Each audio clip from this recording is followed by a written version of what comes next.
हाँ जी, आज का टॉपिक लिखो जी, स्पेशल केसेस फॉर बीआरएस।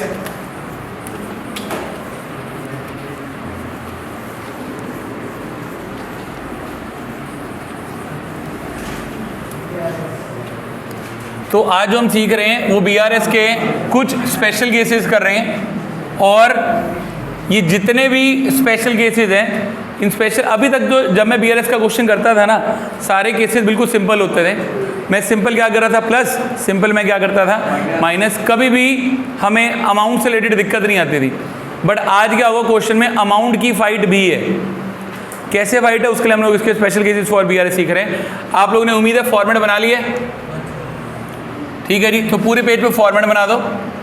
यहां लिखना है जी particulars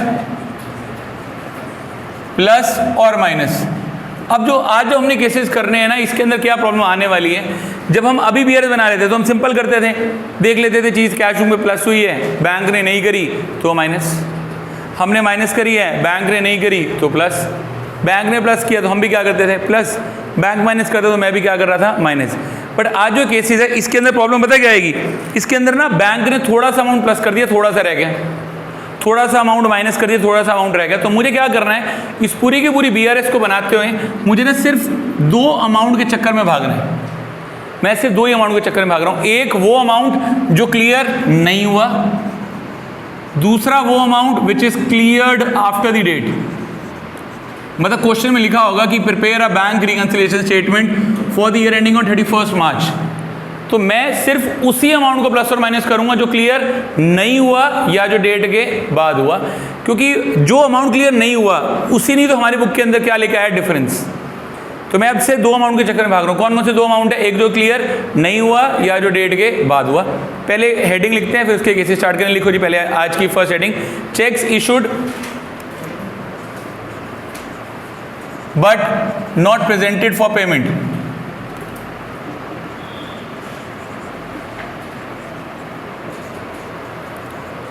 checks issued but not presented for payment, मतलब मैंने चेक इशू कर दिए but these were not presented for payment. Cheques issued but not presented for payment. पहले समझ लेते हैं इस लाइन का मतलब क्या, दोनों आगे। चेक इशू करने का मतलब हमने अमाउंट को क्या किया, प्लस या माइनस, माइनस। बट अभी तक वो चेक प्रेजेंट नहीं हुआ तो मैं अमाउंट को क्या कर दूंगा, प्लस। तो सारे आंसर इसके कहा जाएंगे प्लस में। बट कैसे जाएंगे उसके केसेस है। लिखो जी case number 1, cheques of ₹20,000 were issued on 25th March. Checks of ₹20,000 were issued on 25th March but were not presented for payment till date.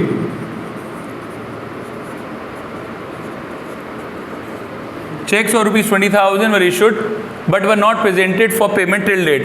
मैंने ना 20,000 रुपये के चेक इशू कर दिए बट वो अभी तक चेक प्रेजेंट नहीं हुए। दोनों हाथ आगे। चेक इशू करने का मतलब हमने अपने अमाउंट को क्या किया, प्लस या माइनस। चेक इशू किया मतलब मैंने अपने अकाउंट से कितना माइनस कर दिया, 20,000। बट उस बंदे ने अभी तक चेक बैंक के अंदर लगाया ही नहीं, क्या उसने हमारा अमाउंट माइनस किया, मुझे तो बैंक के इक्वल पहुंचा तो अमाउंट क्या हो जाएगा, प्लस। तो प्लस में कितना अमाउंट रखेंगे जी, 20,000। अब ये ध्यान रखना, ये पहले वाला केस है, ये 25 मार्च है और चेक कितने की इशू किया है जी, 20,000। मैंने 20,000 रुपये के चेक 25 मार्च को निकाल दिए। 25 मार्च को पेमेंट वाली साइड पे लिख दिया बाय अभिषेक, अमाउंट उसी टाइम अपने कैश बुक में से क्या कर दिया, माइनस। 31 मार्च तक अभिषेक ने चेक बैंक के अंदर लगाया ही नहीं, तो क्या बैंक मेरे अकाउंट को माइनस करेगा, मुझे बैंक के इक्वल पहुंचना है तो अमाउंट क्या हो जाएगा, प्लस। मैं किस अमाउंट के चक्कर में भाग रहा हूं, जो क्लियर नहीं हुआ या जो डेट के बाद हुआ। तो ये कौन सी वाला केस है, नॉट क्लियर या cleared after the date, not cleared. Bracket में लिख लो not cleared. Next case, second case, cheques of ₹20,000 were issued on 25 March. Checks of ₹20,000 were issued on 25th March, but checks of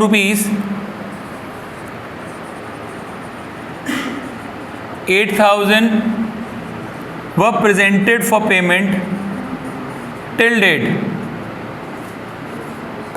Checks of rupees 20,000 were issued on 25th March, out of which checks of rupees 8,000 were presented for payment till date. Case important है, case अच्छा है, जरा समझ लेना। मैंने total कितने के check issue किए? 20,000। दोनों हाथ आगे रखो, शर्माओ मत। मैंने अमाउंट कितने से माइनस किया? 20,000। बट बैंक ने अभी तक कितना माइनस किया हुआ है? 8,000। कितना रह गया? तो 12,000 से अमाउंट क्या हो जाएगा? Plus the amount which is not cleared. पिछले में बैंक ने कुछ भी नहीं किया था। अब की बारी मैंने अभिषेक को कितने के चेक दिए? 20,000। 25 मार्च को अपनी बुक्स में क्या लिख दिया? बाय अभिषेक। कितना अमाउंट माइनस कर दिया? 20,000।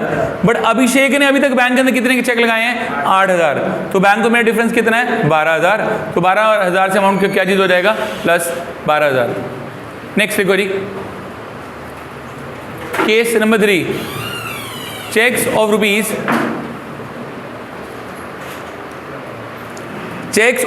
20,000 were issued on checks of rupees 20,000 were issued on 25 March, but out of which checks of rupees 15,000 were presented for payment. Checks of rupees 15,000 were presented for payment after 31st March. But checks of rupees 15,000 were presented for payment after 31st March. बहुत important case. बताओ जी, कितना plus या minus करूं? 15,000 represented for payment after 31st March. गलत। 15,000 बता रहा हूं जी क्यों। मैंने टोटल कितने के चेक इशू किए? 20,000। मतलब मैंने अपना अकाउंट कितने से माइनस कर दिया? 20,000। बट बैंक ने 15,000 रुपए के चेक कब क्लियर किए? 31 मार्च के बाद। मैं स्टेटमेंट कब तक की बना रहा हूं? 31 मार्च। और मैं दो अमाउंट के चक्कर में भाग रहा हूं, एक जो क्लियर नहीं हुआ या जो डेट के बाद हुआ। यहां तो क्लियरली चीख चीख के कह रहा है कि 15,000 रुपए बैंक ने डेट के बाद किए, ये मान के चलेंगे। बाकी जो 5,000 वो बैंक ने क्लियर कर दिए होंगे डेट से पहले। अगर कोई इन्फॉर्मेशन नहीं दी हुई, बस ये बोल दिया कि हाँ भाई 20,000 के चेक इशू किए, 15,000 ने क्या चीज़ की। यार ये पता क्या सिस्टम है? जैसे तुम्हारे स्कूल वालों का सिस्टम है। स्कूल वाले ने सारे बच्चों को बोल रखा है कि भाई तुम्हारी फीस हर महीने की 10 तारीख तक आनी चाहिए, ठीक है जी। अब क्लास के अंदर मैम आके टोक रही है कि भैया तुम 2 बच्चों की फीस नहीं आई, या तुम 2 बच्चों की फीस हमारे पास 20 मार्च को आई है, तो हम क्या मान के चलेंगे? बाकी बच्चों की तो आ गई। यहाँ पर भी तो वही सेम है सिस्टम कि हमने टोटल कितने के चेक इशू किए? 20,000। बट उसमें से 15,000 के चेक कब क्लियर हुए? 31 मार्च। मतलब कब क्लियर हुए? After the date. तो अमाउंट सीधा क्या हो जाएगा? प्लस कितना होएगा जी? 15,000। ब्रैकेट में लिख लो cleared after the date, cleared after the date. अब अगले वाले क्वेश्चन की भावनाएं समझना। देख रहा हूं कितनी बात समझ में आ रही है। चेक्स ऑफ रुपीज, तू क्यों ब्लश कर रहा है भावना के नाम पे?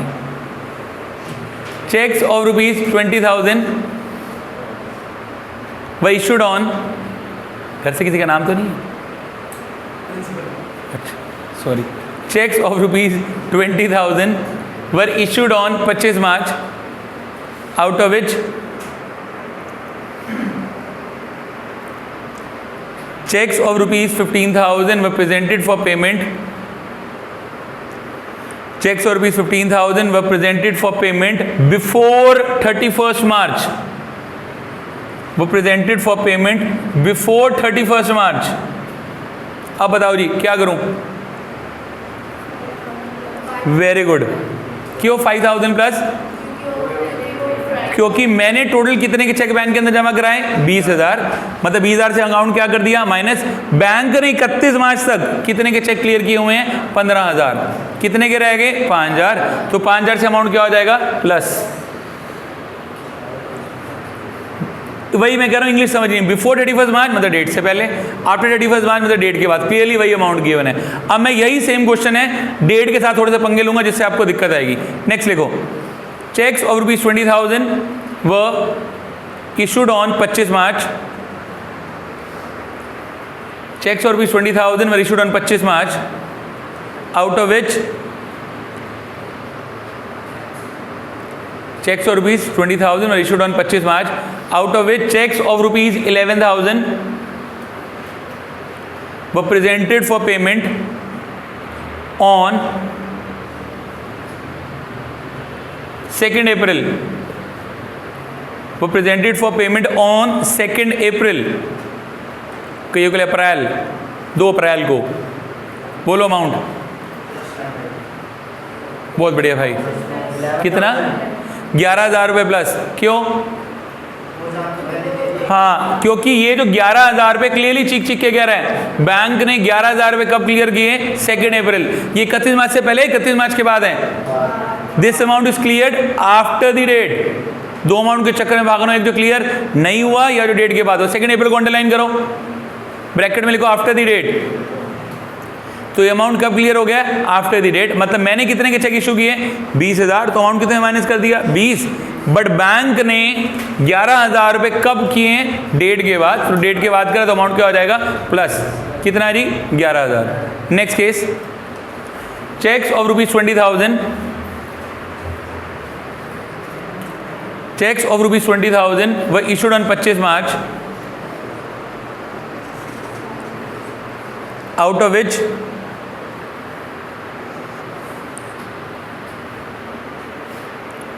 checks of ₹6,000 were presented for payment on 20,000 were issued on 25 March, out of which checks of ₹6,000 were presented for payment on 31st March. बोलो। 14,000। वेरी गुड जी। 14,000 से अमाउंट क्या हो जाएगा? प्लस। क्यों? The amount which is not cleared या cleared after the date? Not cleared. यार मैंने total कितने के चेक इशू किए? 20,000। मतलब मैंने अमाउंट कितने से माइनस कर दिया? 20,000। बट बैंक ने 31 मार्च को कितने के क्लियर किए? 6,000। तो कितने रह गए होंगे? 14,000। तो 14,000 से अमाउंट क्या हो जाएगा? प्लस। अगले वाला लिखना जी हॉट्स। थोड़ा सा मुश्किल केस है। High order thinking skills.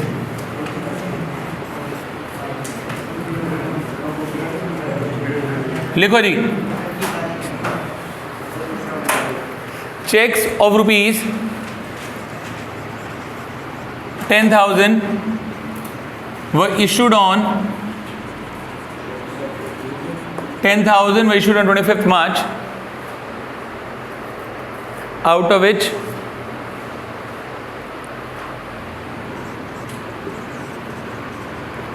one check was presented for payment on 28 March. One check was presented for payment on 28 March, comma, second check, one check of rupees, amount लिखना, one check of ₹1,000 was presented for payment on 28 March. Second check of ₹2,000 was presented for payment on 31 March. Third check of ₹3,000 on 3rd April. बस third cheque on 3rd April. Third cheque और ₹3,000 on 3rd April. कितना amount? नहीं भाई, 3,000 नहीं भाई, 7,000। क्यों? देखो भाई एक बारी लॉजिक समझना, हमने टोटल कितने के चेक इशू किए? 10,000। प्लीज जरा बोर्ड पे ध्यान भी देना, जिसमें से पहला चेक कितने का था? 1,000। ये कब इशू किए मैंने? 25 मार्च को। पहला चेक कब क्लियर हुआ है? 28 मार्च। डेट से पहले कोई दिक्कत ही नहीं, ठीक है जी। सेकंड चेक कितने का था? 2,000। कब क्लियर हुआ? 31 मार्च। डेट से पहले कोई दिक्कत ही नहीं। तीसरा चेक कब क्लियर हुआ? डेट बोलो ना, 3rd April, मतलब डेट के बाद। ये दिक्कत है, तो ये अमाउंट क्या हो जाएगा? प्लस। और चौथे चेक के बारे में कुछ पता ही नहीं, मतलब ये भी क्लियर नहीं हुआ, तो ये भी क्या हो जाएगा? प्लस। तो 3,000 और 4,000 टोटल कितना हो गया? 7,000। तो अमाउंट 7,000 क्या हो जाएगा? प्लस। एक अमाउंट जो क्लियर नहीं हुआ और एक जो डेट के बाद हुआ। डाल दो जी 7,000 plus. Next,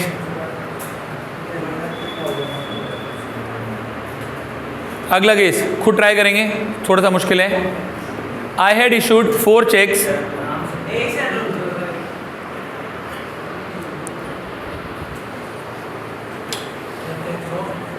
I had issued 4 cheques, 4 cheque बनाए हैं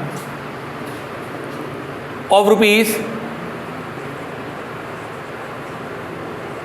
5,000, 10,000, 15,000 and 20,000।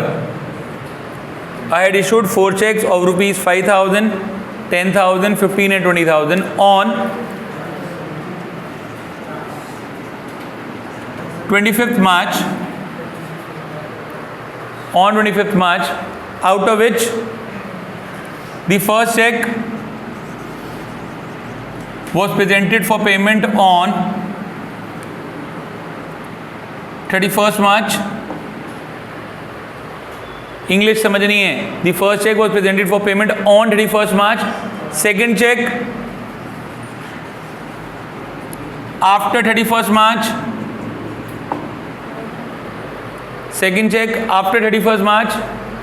Third check before 31st March. And the last check was not presented. And the last check was not presented. The last check was not presented. देखो logic, एक आधे दिमाग की बत्ती बड़ी जल्दी जगती है, बाकी तो थोड़ा सा टाइम लगेगा और समझ में आ जाए। देखो पहला चेक, मैंने 4 चेक बनाए। पहला चेक कितने का था? 5, 10, 15, 20। पहला चेक कब क्लियर हुआ? पढ़ो डेट, 31 मार्च। डेट से पहले, डेट के बाद? डेट से पहले, कोई दिक्कत नहीं, छोड़ दो। दूसरा चेक कब क्लियर हुआ है? आफ्टर 31 मार्च। चीख के कह रहे हैं डेट के बाद, तो अमाउंट क्या हो जाएगा? प्लस, क्योंकि इसकी दिक्कत है। ठीक है जी। अगला चेक 15,000 रुपये कब क्लियर हुआ? बिफोर 31 मार्च, मतलब ये भी डेट से पहले, कोई दिक्कत ही नहीं। एक 31 मार्च को, एक 31 मार्च से पहले।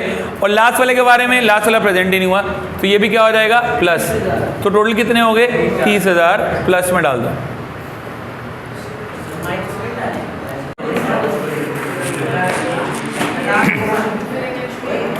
चलो जी, अगले केसेस लिखो जी। अगला, checks deposited, checks deposited but were not cleared by the bank. Checks deposited but were not cleared by the bank. अब हमने चेक बैंक के अंदर डिपॉजिट कर दिए, बट बैंक ने अभी तक चेक क्लियर नहीं किए। दोनों हाथ आगे। चेक डिपॉजिट करने का मतलब मैंने अपने कैश बुक को क्या किया? प्लस, बट बैंक ने प्लस नहीं किया, तो अमाउंट क्या हो जाएगा? माइनस। अब सारे अमाउंट तो माइनस में ही जाएंगे, बट कितने जाएंगे जरा ये देख रहे हैं। लिखो जी पहला केस, और फोन साइलेंट कर दो जी और पढ़ लो। लिखो जी पहला, cheques of rupees 10,000 were deposited into the bank. अब मैं सीधा मुश्किल केसेस पे जा रहा हूँ, उसके इजी मेन कंसेप्ट तो समझ में आ ही गया था। Cheques of rupees 10,000 were deposited into the bank on 26 March, out of which rupees 6,000 were only cleared by the bank. वो only cleared by the bank. Cheques of rupees 10,000 were deposited into the bank on 26 March, out of which 6,000 were only cleared by the bank. मैंने total bank के अंदर कितने का amount जमा कराया? 10,000। मतलब मैंने अपनी बुक को कितने से प्लस कर दिया जी? 10,000। बट बैंक ने अभी तक कितने से प्लस किया हुआ है? 6,000। The amount which is not cleared, कितना क्लियर नहीं हुआ? 4,000। तो 4,000 क्या हो जाएगा? Minus. Next, cheques of rupees 10,000 were deposited into the bank on 26 March, out of which checks of rupees 8,000 were cleared by the bank on 2nd April, out of which checks of rupees 8,000 were cleared by the bank on 2nd April. क्यों? मैंने total bank के अंदर कितने के check जमा कराए? 10,000। मतलब मैंने अपने अकाउंट को कितने से प्लस कर दिया? 10,000। बैंक ने 8,000 के चेक कब क्लियर किए हैं? 2nd अप्रैल। जैसी डेट मिली डेट को अंडरलाइन कर दो। अंडरलाइन करते ही देखो क्या ये बिफोर 31 मार्च है, आफ्टर 31 मार्च है? आफ्टर 31 मार्च है, मतलब डेट के बाद। तो मैं तो इसे ढूंढ रहा था। मैं किसे ढूंढ रहा हूं? जो अमाउंट क्लियर नहीं हुआ या जो डेट के बाद हुआ। तो ये तो अमाउंट क्लियर ही कब हुआ? डेट के बाद। तो अमाउंट कितना हो जाएगा? 8,000 minus. Next, cheques of rupees 10,000 were deposited into the bank on 26 March. Checks of rupees 10,000 were deposited into the bank on 26 March, out of which checks of rupees 3,000 were cleared by the bank before 31st March. 7,000 were cleared by the bank before 31st March. 10,000 के check जमा कराए bank ने। 31 मार्च तक सिर्फ 3,000 clear किए। कितने नहीं किए? 7,000। The amount which is not cleared. तो अमाउंट क्या हो जाएगा? -7,000। अब सीधा हॉट्स पे चलते हैं। तो नकली केसेस हैं, मैं मान के चल रहा हूं तुम्हें समझ में आ गए। लिखो जी, हॉट्स का 1, cheques of rupees 50,000 were deposited into the bank on 26 March. Checks of rupees 50,000 were deposited into the bank on 26 March, out of which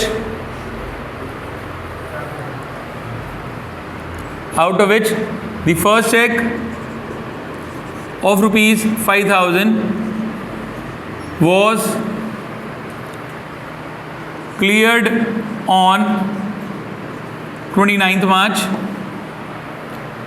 The first check of rupees 5,000 was cleared on 29th March. Next, second check of rupees 10,000 on 2nd April. Third check of rupees 20,000 was not cleared till date, and there was no information about the remaining amount. 45,000 There was no information about the remaining amount. बोलो भाई कितना plus या minus? 45 कितना? 45 very good जी। 45,000 minus. अच्छे हो गया। क्यों 45,000 minus? देखो भाई, हमने टोटल बैंक के अंदर कितने का अमाउंट जमा कराया? 50,000। कौन सी डेट को? 26 मार्च। देखो पहला चेक कब क्लियर हुआ? 29 मार्च। डेट से पहले कोई दिक्कत ही नहीं। सेकंड चेक कब क्लियर हुआ है? 2 अप्रैल। मतलब ये कब क्लियर हुआ है? डेट के बाद। तो इसकी तो दिक्कत है, ये क्या हो जाएगा? माइनस। थर्ड चेक अभी तक हुआ ही नहीं, तो ये भी क्या हो जाएगा? माइनस। चौथे वाले के बारे में कोई इन्फॉर्मेशन नहीं, तो वो भी क्या हो जाएगा? माइनस। मतलब अगर आप देखो तो 10, 20 और बाकी कितने बच गए जी? 25। सारे क्लियर नहीं हुए, तो कितने बनते हैं ये? नहीं सॉरी, ये बच गए 15। कितना हो गया जी? 45। तो 45 क्या हो जाएगा? माइनस। एक लास्ट हॉट्स का case.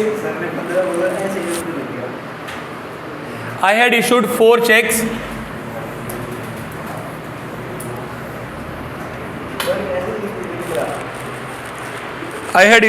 checks of rupees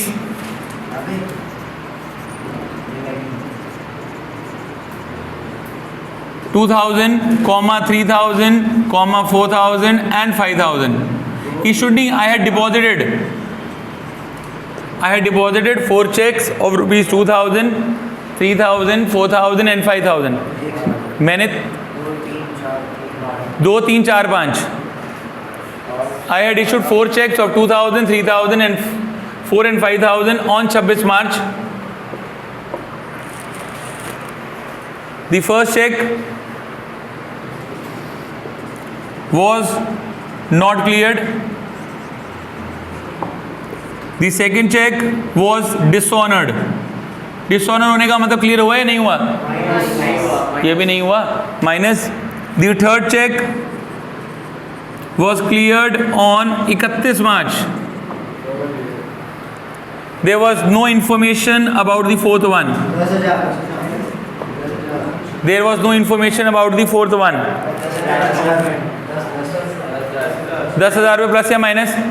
minus. कैसे भाई? एक सेकेंड जी. पहला चेक क्लियर नहीं हुआ तो अमाउंट क्या हो जाएगा? माइनस. सेकंड चेक वैसे क्या हो गया? Bounce, minus. इसको तो करना ही नहीं because this cheque has been cleared. मैं तो सिर्फ उस अमाउंट के चक्कर में भाग रहा हूं जो क्लियर नहीं हुआ, और चौथा वाला भी क्लियर नहीं हुआ, तो ये भी अमाउंट क्या हो जाएगा? माइनस. तो 2 और 2 प्लस 3 प्लस 5 कितना हो गया जी? 10,000 रुपये माइनस.